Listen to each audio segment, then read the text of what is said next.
अस्सलाम वालेकुम, welcome to another episode of debate at 8। मैं हूं हुमैर अनवर और कुछ दिन से हम देख रहे हैं कि पाकिस्तान की जो सियासी सूरत हाल है उसमें एक अजीब सा किसी कैफियत पैदा हुई है जिसमें इलेक्शन कमीशन ऑफ पाकिस्तान को बार बार टारगेट किया जा रहा है, चाहे वो पीटीआई हो या फिर उसके बाद इत्तेहादी जमातें हों, उनकी तरफ से भी बातें की जा रही हैं। लेकिन जो ईसीपी का किरदार है, उन्होंने ज़मीनी इंतखाबात हमने देखा कि किस तरह ईसीपी ने अपना ये जो दाग लगे हुए थे उन पर कि जिस तरह जानिबदार तरीके से या जानिबदार अंदाज से वो इलेक्शंस कराते हैं या फिर धांधली भी होती है,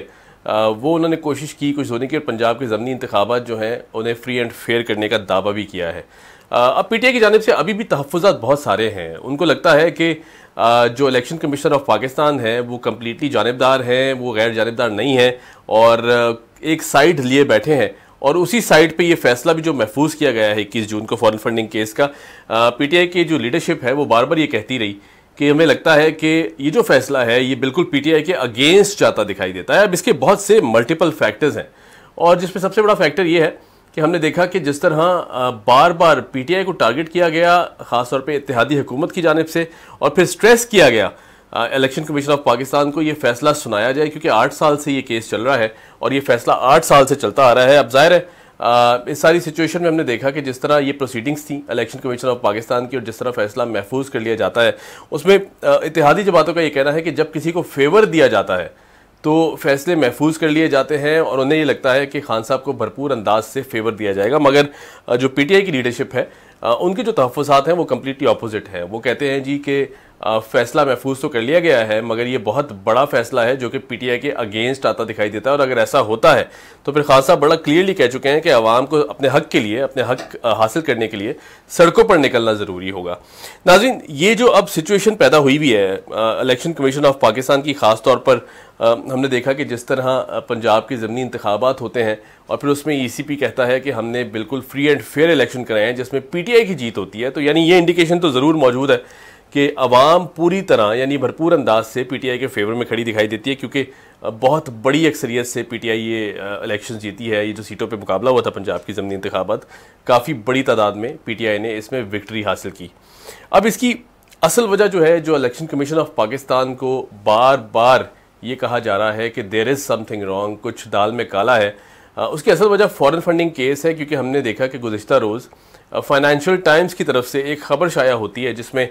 चैरिटी और फंड रेजर्स की बात की जाती है, यानी उस फंड रेजर का पैसा किस तरह पीटीआई के अकाउंट में ट्रांसफ़र किया जाता है। आरिफ नकवी जो कि एक ग्रुप के सीईओ भी हैं, अबराज ग्रुप के सीईओ हैं, उनकी तरफ से किस तरह ये ईमेल्स एक्सचेंज की गई, प्रोसीजर भी बता दिया उन्होंने कि किस तरह ये जो पैसा था ये फॉरेन अकाउंट से किस तरह ट्रांसफ़र होता है पीटीआई की पार्टी अकाउंट में, और जो मैच कराया गया ख़ास तौर पर उसकी डिटेल्स भी उन्होंने बताई।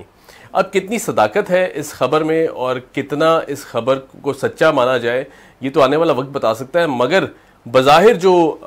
टेंशन क्रिएट हुई है, ख़ास तौर पर जो इत्तेहादी जमातें इसको पुश कर रही हैं कि फ़ौरन फैसला सुनाया जाए, इसकी टाइमिंग बहुत अहमियत रखती है। क्योंकि हम देखते हैं, हमने माजी में भी देखा कि जब इस तरह का कोई फैसला महफूज किया जाता है या फिर कोई प्रोसीडिंग्स कोर्ट पे चल रही होती हैं तो कोई ना कोई फॉरेन न्यूज़पेपर ज़रूर ऐसी एक न्यूज़ शाया कर देता है रिसर्च बेस जिसमें बहुत अहम इंकशाफात किए जाते हैं। अब असल वजह यह है, असल बात यह है कि क्या ये जो फैसला महफूज कर लिया गया है, ये जो खबर आई है फाइनेंशियल टाइम्स की तरफ से, क्या इसका कोई इम्पैक्ट इस फैसले पर हो सकता है और क्या जो तहफ़्फ़ुज़ात हैं पीटीआई के वो दुरुस्त साबित हो सकते हैं। क्योंकि जो फैसला महफूज कर लिया जाता है इसकी जो लीगल इम्प्लिकेशंस हैं, क्या इस फैसले को तब्दील भी किया जा सकता है। क्योंकि ज़ाहिर है एक न्यूज़ ऐसी आती है कि जिसे मज़ीद पढ़ने और जांच की ज़रूरत है, तो क्या ये फैसला डिले भी हो सकता है, जबकि पीटीआई के जो लीडरशिप है वो काफ़ी टाइम से कह रही है कि जो सारे फॉरेन फंडिंग केसेस हैं, यानी पीपल्स पार्टी के भी जो फॉरेन फंडिंग केसेस हैं उनके फैसले के साथ ही पीटीआई का भी फैसला सुनाया जाए ताकि इक्वालिटी आ सके, क्योंकि इंसाफ जो है वो दोनों तरफ बराबर दिखाई दे। अब चूंकि वो केस पीपल्स पार्टी का जो केस है बहुत रीसेंट है और ये केस 8 साल से चलता आ रहा है, तो क्या लीगैलिटीज़ हैं ये भी definitely election commission of Pakistan बेहतर बता सकता है कि ज़ाहिर है अभी जो पीपल्स पार्टी के खिलाफ केसेस हैं उनमें टाइम ज़रूर लगेगा। अभी इन्वेस्टिगेशन अंडरवे है, जारी है, और जिस तरह ये इन्वेस्टिगेशन जिस करवट बैठती है, क्या उसमें भी पीपल्स पार्टी के हक में फैसला आ सकता है या फिर पीपल्स पार्टी के एंटी फैसला आ सकता है, ये तो आने वाला टाइम बता देगा। मगर अभी जो खास पीटीआई के फैसले का कहा जा रहा है कि जी अगले 10 दिन में ज़राए कहते हैं कि ये फैसला सुना दिया जाएगा और जिसकी वजह से अब जो पीटीआई की लीडरशिप है वो उन्होंने इजलास भी किया, काफ़ी मुतहरक भी दिखाई देते हैं और डेफिनेटली ये एक टेंशन ज़रूर अब लटक रही है एक तलवार बनकर पीटीआई के ऊपर। लेकिन देखना ये कि किस तरह पीटीआई से निकल सकती है। बहुत से जो माहिरीन हैं उनका ये कहना है कि पीटीआई में ज़्यादा से ज़्यादा जो पैसा उस फॉरेन फंडिंग की मद में आया है वो पैसा वापस करने को कहा जाएगा। इलेक्शन कमीशन ऑफ पाकिस्तान ये कहेगा कि पैसा वापस कर देते हैं हम, फिर आप इलेक्शन जो आने वाले आइंदा इंतखाबात है उसमें कंटेस्ट कर सकते हैं, मगर ये पैसा जो है इसे कॉन्फिस्केट कर लिया जाएगा स्टेट की तरफ से।